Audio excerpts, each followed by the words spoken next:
नमस्ते साथियों। हमारे रसोई घर में बहुत सी ऐसी छोटी छोटी चीज़ें हैं जो हमें बड़े बड़े खतरों से बचा सकती हैं।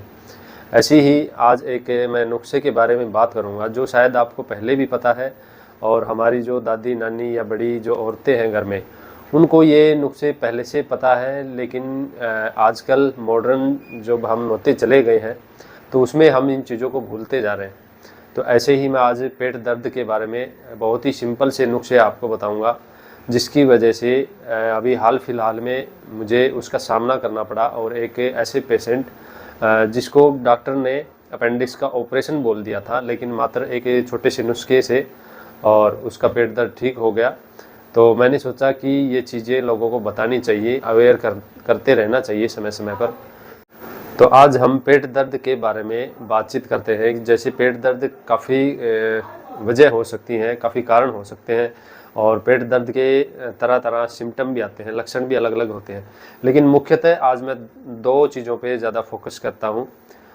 एक तो पेट दर्द जैसे अचानक से कोई गलत चीज़ खा ली हो, फूड पॉइजनिंग हो गया हो, और एक कब्ज हो या गैस हो। इन दोनों पर ही आज मैं आपको कुछ इस बारे में बातें बताऊंगा। तो पहला जो है, जैसे हम ओवर ईटिंग कर लेते हैं, या फिर ठंडे पे गरम, या फिर हमने खट्टा भी खा लिया, मीठा भी खा लिया, और तीखा भी खा लिया, ठंडा भी खा लिया, गरम भी खा लिया।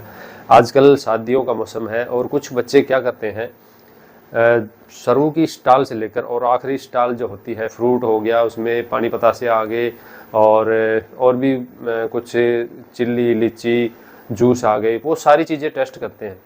यानी कि आप शादी में जाते हैं तो आप देखते होंगे कि करीब 27-28 स्टाल लगी होती हैं। तो एक आदमी सिर्फ कुछ ही चीज़ें खा सकता है, लेकिन वो आपको सेलेक्ट करनी है आपकी हेल्थ के हिसाब से। वैसे तो आजकल शादियों में इतना नेचुरल है नहीं, क्योंकि घर पे जितना अच्छा भोजन मिलता है वो शादी में बाहर नहीं मिलता।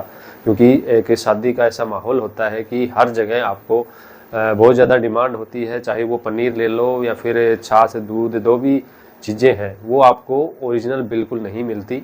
और शादी वाले को अरेंजमेंट करनी होती है, उसके यहाँ प्रोग्राम होता है, तो जैसे तैसे वो काम चलाते हैं।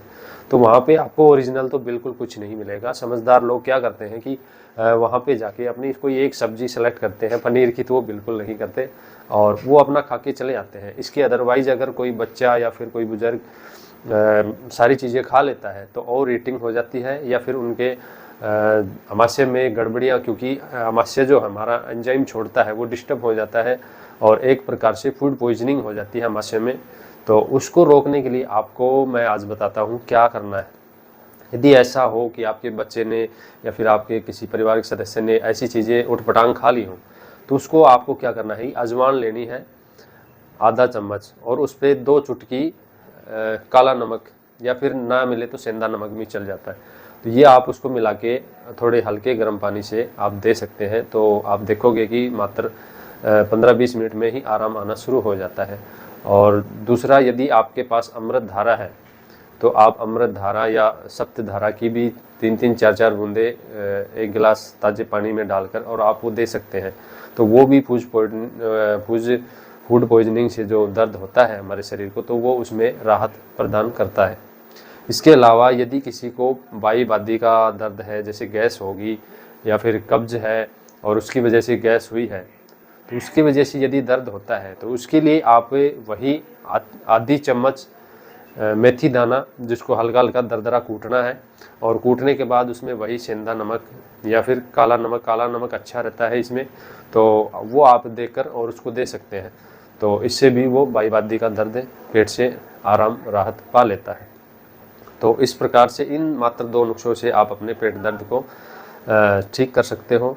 और कोशिश करें, यदि आपने ओवर ईटिंग है आपको, या आपने ज़्यादा खा लिया है, या फिर आपको कब्ज गैस है, तो आपको सुबह के समय खाली पेट कोई भी विरेचक दवाई लेकर और अपने आप को पास आउट करना है। अपना जो मल है, अपनी जो गंदगी है, वो लेटरिन के रास्ते बाहर निकालनी है, क्योंकि आपने गलत चीज़ें खाई थी। तो आपको आमाशय से लेकर और बड़ी आंत तक, हमारे रेक्टम तक उसको आहार को क्लीन करना है। तो आप विरेचक दवाई ले सकते हैं।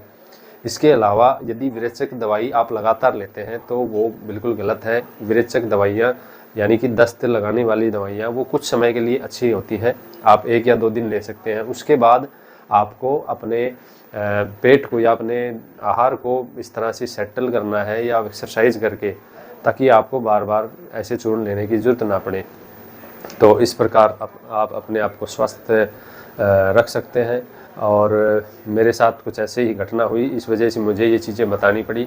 और एक बच्चे को इसी तरह से अपेंडिक्स का ऑपरेशन बोला गया, लेकिन उसने ओवर ईटिंग की वजह से और उसको फूड पॉइजनिंग हो गई थी, तो वो ठीक हो गया। माता पिता की अच्छी सूझबूझ थी, तो उन्होंने इस प्रकार से अपना बच्चे का इलाज किया। तो मैंने सोचा कि ये जो घटना है, ये विचार है, ये आपके साथ साझा करने चाहिए, तो इसलिए मैंने ये कर दिए। और मिलते हैं नेक्स्ट वीडियो में। आप बने रहिए बीके नेचुरोपैथी से। नमस्कार, धन्यवाद।